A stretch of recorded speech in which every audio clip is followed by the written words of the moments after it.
Today I want to talk to you about my experience that I've had with fasting and prayer. So my whole life, fasting has been one of the most difficult commandments to keep because I'm hungry all the time. I always feel like it's such a sacrifice to go without food or water for 24 hours or 2 meals.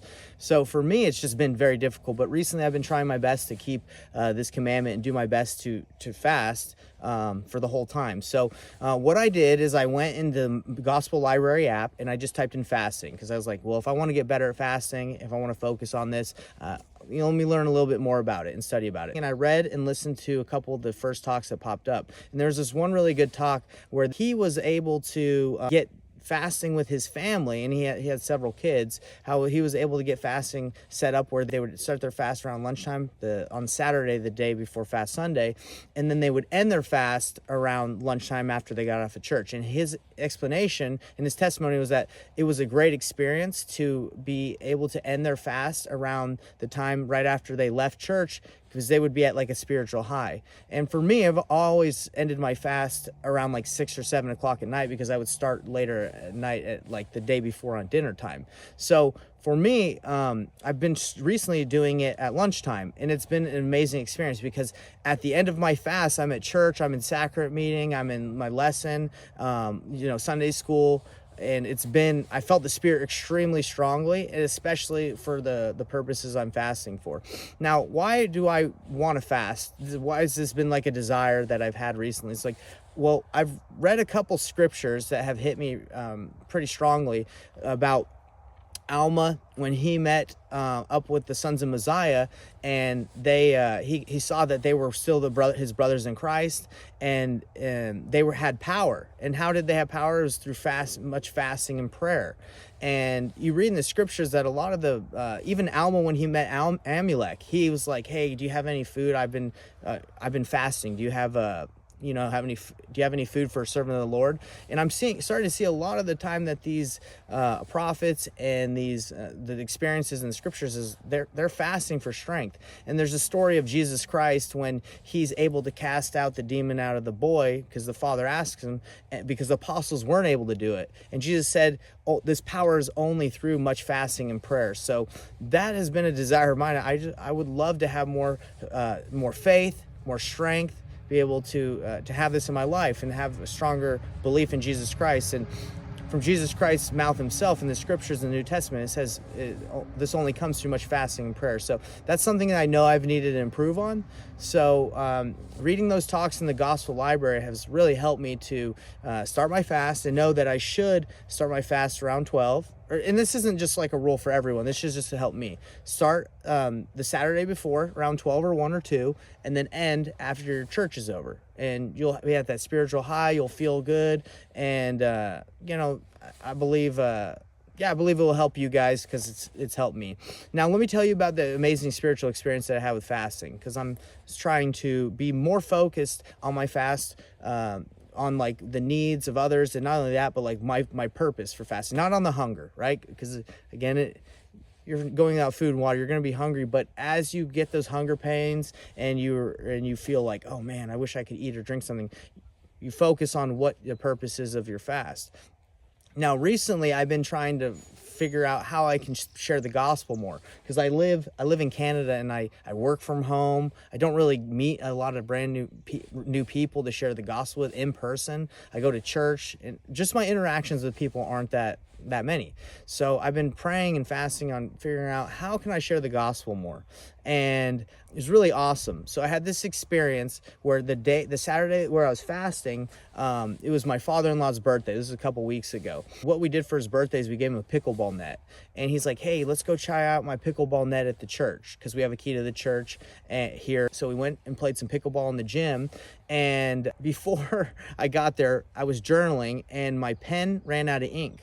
And I said, "Hey guys, before I play pickleball, I'm going to look in the library here at the church for another pen," right? Because I ran out of ink. Just because I wanted to write a little bit more while I was there at the church.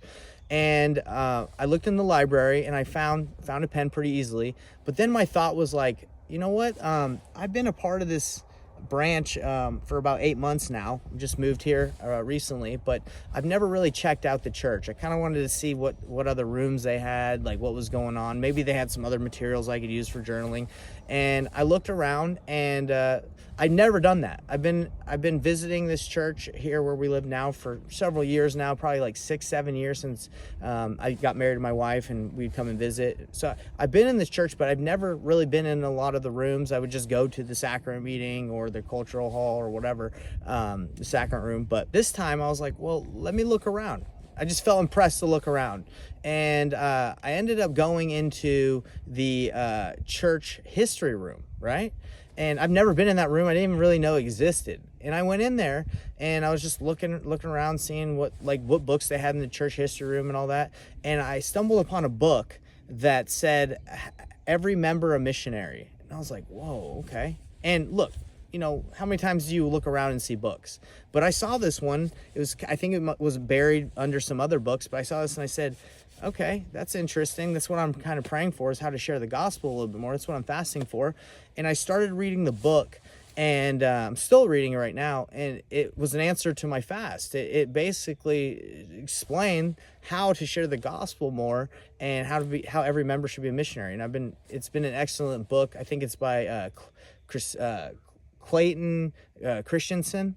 I believe he's passed away now, rest in peace. But anyway, I was reading it, and it basically said that in the first 20 pages I read that being someone's friend is not a prerequisite to sharing the gospel with them. And I always kind of felt like, hey, maybe I should be more of their friends. Maybe I should, before I share the gospel and invite them to church or let them know about what I did this weekend, I should be their friend, so they don't think I'm just trying to invite them to my church and be baptized, and without me knowing them. But this book, what it said in the first 20 pages is that through his 20 years of trying to be a strong member missionary, that the amount of friendship that you have, the years of friendship, do not make someone more interested in the gospel than if you just aren't friends with them and you just share it because you care about and you love others.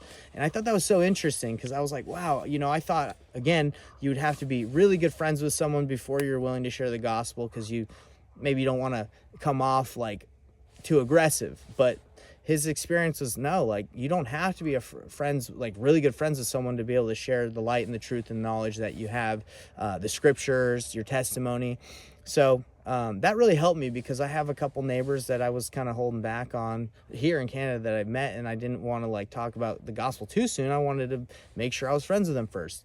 And I even had the missionaries over at my house, and I introduced them to my neighbors just to say hi, but I wasn't hey, I didn't talk too much about the gospel with them, to be honest.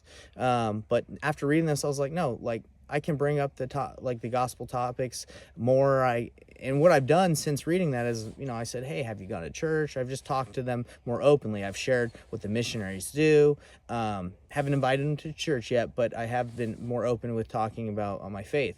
And it's been a good experience. So that's, in a long story, that's how I've had one of my fasts answered recently. Is went into the church history room, which I've never been in over the 7 years that I've been here. I found a book that answered literally what I was praying about, how I can share the gospel more. And the book tells me and shows me different ways to share the gospel. And as you guys know, I just started this channel as well, and this is another way that I feel like I can share the gospel. I can share my testimony. So if you've been struggling to fast and pray, and it's been difficult for you like it's been for me, these are my recommendations. I would recommend starting after lunch. Don't do it at dinner time. On Fast Sunday, do it from lunchtime. So when you end your fast, you're pretty much done with church, or you're leaving church, and you're at that spiritual high, and you're feeling good because you were at church and took the sacrament, and you feel the Spirit. That's one of my recommendations. And I would recommend, when you are hungry, just to remember the purpose of your fast, to remember, okay, this is the sacrifice I'm doing. It will help you as you fast. It will help you overcome the natural man, because the natural man wants to control you. It wants you to be like, hey, serve me. But your body is a servant to your mind and your spirit. Okay, so that's another blessing of fasting, is it helps you take control of the carnal mind, the body. So this has been my testimony. I have a lot of different experiences with fasting and praying, and I know fasting and praying works. I have a testimony of that, and I'm grateful for the scriptures where we can read experiences where Jesus Christ told his apostles to fast and pray for more strength, and we can see that Alma fasted and prayed, and the sons of Mosiah, they fasted and prayed as well, so for strength. So I that's my desire, is to get closer to Jesus Christ. I know he lives, and I hope this testimony helps you guys out, and this experience helps you to fast and pray. It is a commandment to fast, so good luck, and I'm here for you. If you have any questions, let me know, and I'm here striving with you alongside you guys to keep all the commandments and do my best. We'll see you guys.